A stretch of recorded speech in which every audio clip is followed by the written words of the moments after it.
Thanks for joining us on Newsmaker Saturday. So much action right now happening in Washington between heading into an election year, the president, Congress, and even though we're kind of into a recess here, summer recess, there's still a lot going on. Mike Emanuel, chief congressional correspondent, former White House correspondent for Fox News, joins us now from the Russell Senate building. Mike, great to see you.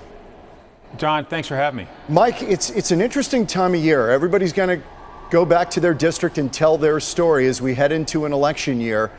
Surprisingly, there have been a lot of things getting done in Washington, at least on the Democratic side, but it doesn't look like anything much is going to happen when it gets to the Senate. But they did get a budget deal here at the end of the week.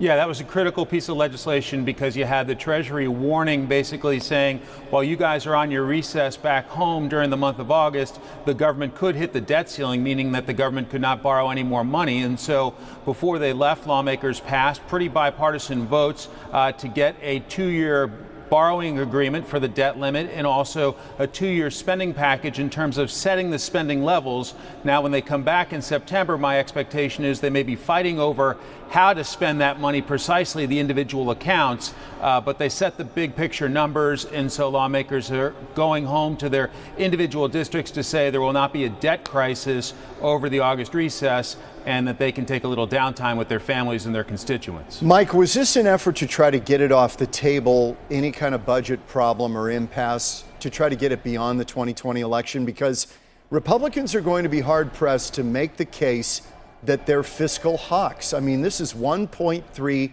trillion. This is numbers that they complained about during the Obama years. This is big money, and we're going to have to pay the piper at some point on this stuff. Well, you're absolutely right about that. And I've talked to a number of Republican senators in recent days who say, look, I was not elected to keep piling on debt. We're at $21 trillion and counting every minute of every day. And this is going to add several more $1 trillion to that with the more spending and also allowing more debt to be accrued. And so there are a lot of people concerned about that. The question is when government as a whole will get serious about tackling that and whether we should be even looking at our children and or grandchildren and saying, you're going to have a better quality life than I do when we're piling all this debt on them. And so there was a lot of concern. And so even though President Trump said, let's do it, 23 Senate Republicans voted against the president on this package, saying this was not what they were elected to do. Mike, let's go into this deal that broke out between Trump and Maryland Congressman Elijah Cummings. Trump was assailing Baltimore and what he was calling failed policies. Here's Elijah Cummings. We're looking at video of him. Longtime guy, civil rights guy. And Trump took him to task, what many considered a racist attack on the city of Baltimore. But Donald Trump was apparently saying, look, you've been led by Democrats there, and these policies have failed your people. Is that the long and short of it? Absolutely. And I think there's another factor here, which is that Elijah Cummings went after the acting Homeland Security Secretary, Kevin McAleenan, talking about conditions at the border, talking about, children perhaps sitting in their own feces. And the president thought that was really unfair treatment of Elijah Cummings. Elijah Cummings has not been to the border in recent months to see it for himself. And so he thought that was a cheap shot. So as we've seen with this president, he punches back and he punches back really hard. And so he went after Elijah Cummings. And one easy thing that he saw was that Baltimore's been a failure through leadership over decades. And so he took that shot at Elijah Cummings. Obviously, people are very sensitive about these things at this point with this president, some of the criticisms that he levies against folks like that. But bottom line, a lot of people are saying objectively that Baltimore has been a failure. The economy is shot there. There's tremendous crime there. And so the president took that shot. The question is whether one individual congressman can make that much of a difference. On the bright side of all this, it may draw attention to the city, and perhaps there will be a focus on trying to clean it up and get it going in the right direction. Mike, people always want to ascribe when Donald Trump does anything that there's some master plan, that he's bringing up some type of issue that he's going to use in the campaign and maybe point to cities around the country. Los Angeles, San Francisco, New York City, Baltimore, Chicago, democratically run cities for 25 years or more, and he's going to point to that to say, here's what you're going to get if you're going to get Democratic rule. Am I reading this wrong?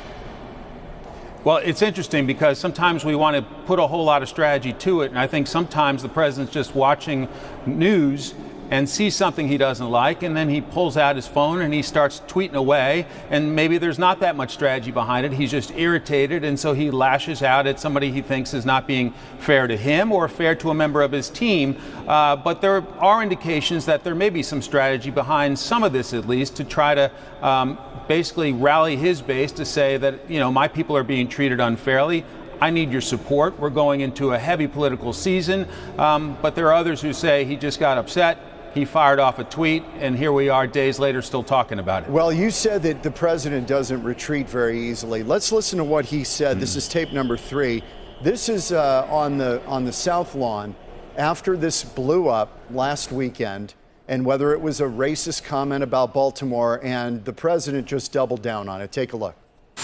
Baltimore is an example of what corrupt government leads to. Billions of dollars have been given, and I feel so sorry for the people of Baltimore. And if they ask me, we will get involved.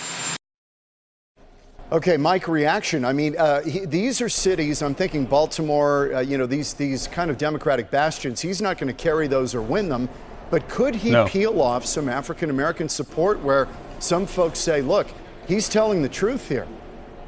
Absolutely. That's what he's thinking, and that's what his supporters are thinking. And some folks are pointing to time during the 2016 campaign where he said, you know, what else do you have to lose? Basically, Democrats who have run your cities have run them into the ground and have not given you a very good quality of life, have not educated your children properly. And so why not look at an alternative? Why not consider Donald Trump the disruptor to basically disrupt things in your city and perhaps turn them around in the right direction? Now, we'll see. But bottom line is the president figures he has nothing to lose. He does not have much African-American support. So if he says we can do things better, perhaps he'll get a few votes. Let's go on to impeachment. We find out this week that the move among Democrats is starting to gain a little... The committee is exercising its authority to investigate all these scandals and to decide what to do about them, which could include articles of impeachment. We know there's no public appetite, big public appetite for impeachment, but there's also not an appetite up on Capitol Hill. The decision will be made in a timely fashion. This isn't endless. And when we have the best, strongest possible case. Okay, Mike, if you caught a little bit of that, we got Jerry Nadler, who's pushing toward impeachment, Kellyanne Conway responding, and Nancy Pelosi trying to kind of hold the line and keep things sane in the House. But Democrats now have a majority of Democrats who want impeachment. Mike, are they going to get there? Is it possible they could get there? John, there's some folks who think that's inevitable, but there's a lot of multi-level chess going on there. For one, Gerald Nadler, the chairman of the Judiciary Committee, is facing an opponent who is fully in favor of impeachment proceedings. So he wanted to be able to go home to say, we have not given up on impeachment proceedings. I want to move forward. You got Nancy Pelosi, who wants to protect a lot of these swing district members who were held by Republicans previously, now held by Democrats. And she's very concerned that if the public says Democrats went too far, that there could be a backlash and Republicans could hold the speaker's gavel in the next Congress. So you've got a whole lot of different levels of activity here. And there's some folks down the street at the White House who say, hey, go right ahead. You can have your vote. The president will be a sympathetic figure. It'll probably help him in the 2020 campaign because we know that Mitch McConnell in the Senate's not going to take it up and hold a trial to basically run the president out of office. And so there are a lot of layers here and there's a lot going on. But I expect that a lot of the liberal base will be hammering these members back home over the next 5 weeks or so during their recess saying impeach, impeach, impeach. And it'll be interesting to see how Nancy Pelosi can hold it together when they come back. Let's roll tape number 4. Robert Mueller's testimony. Mike, in your view, did it move the ball? I mean, a lot of people thought it was a dud, but then there are a lot of people, it's like a Rorschach test. You read into it what you want to see. Did the Mueller testimony, which was roundly criticized, even by Democrats, did it actually move the ball down the field more toward impeachment or less? My sense is it didn't change anybody's mind. Basically, if you think this was a witch hunt, if you're a strong supporter of the president, then you thought this was a colossal waste of time and money. If you're strongly in favor of impeachment, then you saw what you wanted from that and you're ready to go forward with impeachment. I think those who are pushing for impeachment are really a lot of the energy in the Democratic base right now. And so you saw a lot of people who want it really badly, who wanted Robert Mueller to sell it really badly, are still going forward, pressuring their friends and colleagues to say, let's do this. The president has committed crimes. He should pay for them. So I think essentially what you saw is people looking at it through their own lens and taking from it what they wanted. That is the political divide we're in right now in this country, Mike. It's incredible. Mike Emanuel in Washington, D.C. Mike, we always appreciate your time. Great to see you, and we love having you on the program. We appreciate it. John, thank you so much. Always a pleasure. You got it. Thanks, Mike. When we come back on Newsmaker Saturday, storm chaser extraordinaire Mike Olbinski. This is just one of the many scintillating images that he has captured through the years. We're going to talk to him about how he does what he does. Back in a minute on Newsmaker Saturday. Back on Newsmaker Saturday, feast your eyes on this, because our next guest is the master behind these images. Well, I guess the master is Mother Nature, but Mike Olbinski has captured images like this for years, and it is absolutely captivating. Photographer, storm chaser, Mike Olbinski, our guest on Newsmaker Saturday. Great to see you. You too, man. You're off the road. I mean, how does a wedding photographer end up a storm chaser? Actually, I almost think it's the other way around. I love storms. I started taking pictures of storms first, and if I want to do photography full time, I'm probably gonna have to figure something out. So I started doing weddings. People asked me, and I started doing them to pay the bills, to make some money, because then it would kind of fund chasing and going out and doing that. And then, of course, eventually I quit my job, and chasing became another part of my job, and so kind of have two. This is like George Benson playing the big arena and paying the bills, but then he goes to the jazz club after the gig to do what he loves. Exactly. That's what it's like. Yeah. Let's show one of your shots here, and I'm just gonna, I want people to get a sense of what you do. First of all, where was it taken? This was in a Nara Vista in New Mexico. I keep trying to remember where things are. This is near Monahans, Texas, southwest corner, or southeast of El Paso. Random place I'd never been before. Yeah, don't rush through these, guys. I want to take a second here and absorb this and actually break them down. So just you want to go back? You want to start back? No, that's all right. All right. I'll start over then. This was Nara Vista in New Mexico, and we chased all day for crap, and then we got in front of this storm at sunset, and it was magical. And then this wasn't even a great day, and this storm is almost on its way out, and then it has this corkscrewing updraft in southwest Texas. It was unbelievable to watch. That's not time-lapse. No, that was a still. Wow. Still. And this is Denver City, Texas, I believe, and this was my favorite storm of the year. I've been dying to see structure like that for years and years. No, actually down in like southeast New Mexico, southwest Texas, almost on the border, Denver City down there, and it was remarkable to see. Okay, how do you, Mike, when you start chasing this stuff down, I've always been amazed because we seem to have trouble with it here at Fox 10 sometimes. Yeah. Getting ahead of this stuff and anticipating it. Yeah. How do you do it?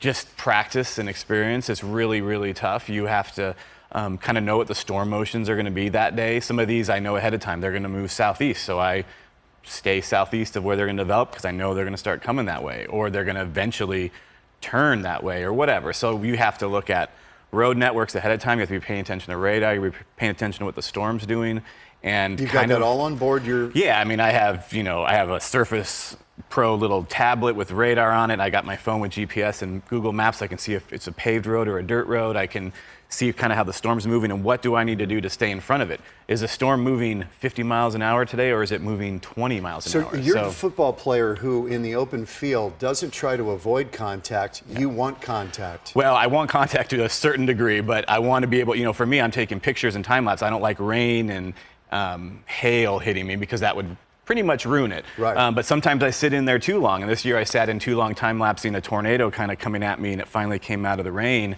and by the time I decided to leave, all of a sudden the hail was there, and I didn't realize it got in there that fast, and my windshield started cracking and all this stuff. So this is the problem because you can get transfixed in your own photograph. Well, yeah, right? And the storms will do different things. I thought I had plenty of distance between where the tornado was and where the hail was, but the hail started wrapping around parallel to the tornado, and all of a sudden all I had was an east road. And out there, if it's rained before, even with a 4x4, you don't necessarily want to plow down muddy roads. You've lost some friends doing this, right? Yeah. I mean, it is well, very yeah, I have dangerous lost work. And Corbin. you've got young kids. Yeah, absolutely. Well, and I play it safe most of the time. There's a lot of people that I admire that can get right under there. They want that close-up video. They want that shocking, like 100 feet away from a tornado, and I want to capture the beauty of it. Sometimes I like to be close if I'm safe, but I like to capture like the beauty of it, so I'm back a little bit. You need perspective. Yep. Tell me about this one. Oh, this was a tornado in Tescott 2 years ago, 2018 in Kansas, and this was awesome. I had 2 tour guests with me, and we just watched that thing drop in front of us, and we were a safe distance. And this is just a random little supercell on the backside. It looked like they call this a cinnamon bun out there. I never even heard that term. But the tornado was wonderful. I had a guest fly in from Kuwait. This was our very first day out, and we saw the tornado fully form, drop in a cone, and then vanish in the rain and come out as a wedge. Are you taking tours out? Yeah, this year we took 3 groups of about 5 each. Are they photographers or? Some of them are photographers. A lot of people that come with me are photographers. That's kind of their draw to what I do. There's a lot of people that join other tours because they just want to be close to a tornado and grab their cell phones and get video. But mine are usually people really looking to get great images. Tell me about the desert, because it's one of the most difficult things to forecast is the monsoon. And you've done a lot of work with the monsoon pictures here in Arizona. Your stuff's been in Arizona highways. You've been featured around the world, magazines, weather calendars, movies, documentaries. Right. You've done it all. We'll get to Thor in a minute because one of your scenes was used in Thor, the movie. But trying to deal with it here with the monsoon because it's so unpredictable. Right. How do you get ahead of it? I mean, again, it's more of, I've been watching the radar out here for years. I mean, I'm definitely not a meteorologist, but I have noticed tendencies, patterns, and things like that. And it just kind of helps you know where to be, kind of what today's going to bring. You know, I know if there's severe storms in Tucson, they're moving northwest and they get really good. I know there's going to be a dust storm probably coming to Phoenix. I just know that. Rolling up I-10. Yeah, like rolling up I-10. Yeah. I know from the last couple of years, if they come off the rim and they hit Phoenix really strong, moving to the southwest, that I-8 can get massive dust storms that I don't think anyone was paying attention to until kind of witnessed one about 3 years ago. So you kind of just have to pay attention to these patterns. But, you know, a day like yesterday, or 2 days ago where Phoenix kind of got hit, we were down in Tucson and all these storms went up at 1 o'clock and we weren't ready, and then dust storm chances were right out the window and I just had no idea what I was doing. Do you run out there still right now, or are you doing most of your stuff in the Midwest? No, I chase out there in the plains in the Midwest and then come back and chase here. And I just finished up a workshop down in Tucson and I have another one starting next week. And these are actually teaching people photography and how to shoot. So I chase all over Arizona just as much, all the way to kind of the beginning of October. Are you a storm chaser or a photographer? I guess I'd say a storm chasing photographer. I don't know. Yeah, but I mean, I'm a photographer. Like at heart, I want to capture pictures. I mean, I've driven to southern Arizona 3 hours and got in a storm and realized I left my cameras in another car. And I said, all right. And I turned around and went home. I'm like, I'm all this way. I'm not going to take any pictures, so I might as well go home. How about this one? Well, this was a couple years ago. Nebraska, it was like a microburst that we got out of here, but it was hail crashing down out of that supercell. And this tornado was Tahoka, Texas, south of Lubbock. And that was May 5th, Cinco de Mayo this year. And that was awesome. That was a great storm. I was on it, saw the tornado happen, and I got in front of it a few times and had some great kind of just, I don't know, gnarly, like crazy time lapses of swirling and dust getting sucked up into this thing. It was. Do you know when you've got it? When you've got the picture? Yeah, I mean, I had that tornado. I knew I had it wide angle. I knew that the supercell in Denver City, I knew when I got it, I'm like, this is it. It's coming right at me. It's slow. I'm here for like 20 minutes time lapse. I go, this is awesome. This is my shot. Like, I've been dying to get at something like this. So I know the ones that are going to be good. But lately, the last couple of years, I've been so, like, my standards have gotten so high that all I want are really good stuff. Do you jump back in the car when you get to a safe place and start clicking through to make sure you've got everything? Just to kind of go through your inventory? If I'm shooting lightning and I want to know if I got a good lightning photo, I will do what I tell other people not to do, is if you're shooting lightning, just let it go. Yeah. So don't look, because then you'll miss the next one. But I always got to see if I got it. You have to peek. Yeah, it's like Christmas. Yeah. When do you know when to go time lapse and when to just take shots? Some storms, you know, if I time lapse it, they don't look that great. Maybe they're far away. I know that I'm not going to get a great time lapse. Nothing's going on. But at that time, I know if a lightning bolt strikes, that'll be a cool photo. Can you do both? Can you yeah, do I mean, I set up with 3 or 4 cameras sometimes. So I'll have 2 cameras time-lapsing on a good storm, and then I'll have a third that I have with like a lightning sensor on it that will detect lightning, take a picture, or I walk around and do different compositions or whatever. I've got to show this because my kids are absolute nuts about Marvel and all of that stuff. Let's go to 17. It's video that you shot. We kind of synthesized some of it down. Right. This was a scene used in Thor: The Dark World. This was shot what year? 2013, June 3rd, in Texas Panhandle, near Booker, Texas. Yeah. And we'll see, I think, in this, well, we may see it. I'm not sure. They might not put in the Thor part just because of copyright issues. Copyright, yeah, exactly. But that was Jessica Flores, our old reporter, who did this piece with you. There it is. Oh, there it is. Well, that's actually clips of Thor, but I don't know if this is it or not. Did this put you on the map, or were you already on the map? Well, I was kind of on the map with the Haboob in 2011, July 5th. That kind of put me out there. But this really, I think in the world of storm chasers that kind of knew me, suddenly this vaulted me to a little bit of a different level. I saw someone either the next year or something that I kind of knew, and he's like, Thor, when he saw me. So like, I was like, holy crap. Wow. He knows me and he says Thor, like the first thing he says. So I was blown away. So people, that was one of those things where photographers say, don't ever take anything just for exposure, because it's never worth it. Nothing, it's never good enough for you. But this was actually, if I made nothing, the exposure was fantastic. How did it work? Did they see your clip and say, we're using it we want to use it in the movie? That's how it happened. They saw it on a different YouTube channel that I was partnering with, and then they emailed me, and they wanted to use it. I didn't know what they were going to do, but they wanted it for that movie. And had I known it was going to be a little bit of a climactic, huge scene, I probably would have held out for more money. but it was awesome. I mean, it was a giant scene in the movie. They do. Always. All right. Do we have a couple more? We've got the video, which is your newest project, and I don't want to mispronounce it. It's the video that you have compiled. Yeah, Vorticity 2. Vorticity 2. Yep. Which is a weather term. Right. Which I'm completely out of my league. If we show some of this, maybe you can kind of talk us through a little bit of this, because it is just a masterpiece. Oh, thanks. Yeah, I mean, it's about 7 minutes long. This took me 2 years, basically, to make, because I chased all last spring in 2018. And it was a rough year. It wasn't like the best, but although this scene was from that year. And the music is fabulous. I love the music. Luke Atencio, I get it off themusicbed.com, and I'm an ambassador there, so I get to use their music and kind of promote them. But I love his music. I use 2 different tracks of his. That shot is unbelievable. Where is that? That's in Colorado, east of Lyman. I love wind turbines everywhere. This is Nebraska. And a lot of those are from 2018, so I took 2 years to get the best possible footage, because every time I go through a year, I'm like, well, these building clouds are no good. This light rain falling is no good. I need better now. Like, I can't just deal. You've upped the ante. Yeah, for myself. So now I need to take 2 years to get enough good footage to put one of these out, because sometimes 1 year is not enough. Has technology changed what you do?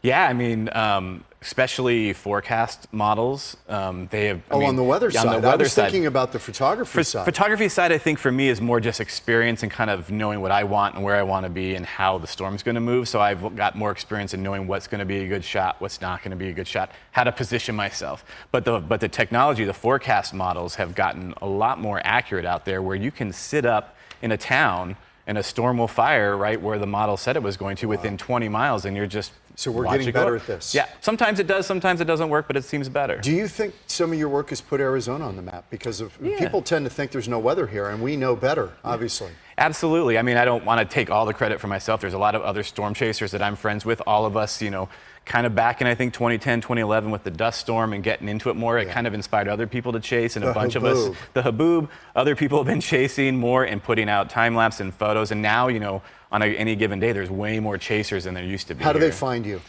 On the web? On the web, look up my name. Mike Olbinski. Mike Olbinski, OLB. Right. But you can I'm on literally almost everything except Snapchat, because I don't understand Listen, we appreciate the relationship with you through the years, and I just admire your work, admire your tenacity, and keep doing what you're doing. Thank you, I appreciate it. Okay. Mike Olbinski, we're back in a minute on Newsmaker Saturday. Thank you, that was great. Awesome, man. That was good.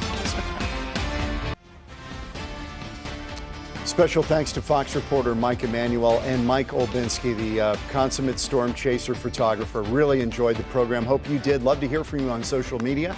It's easy. John Hook Fox 10 on Facebook and Twitter. And we will see you next week on Newsmaker Saturday.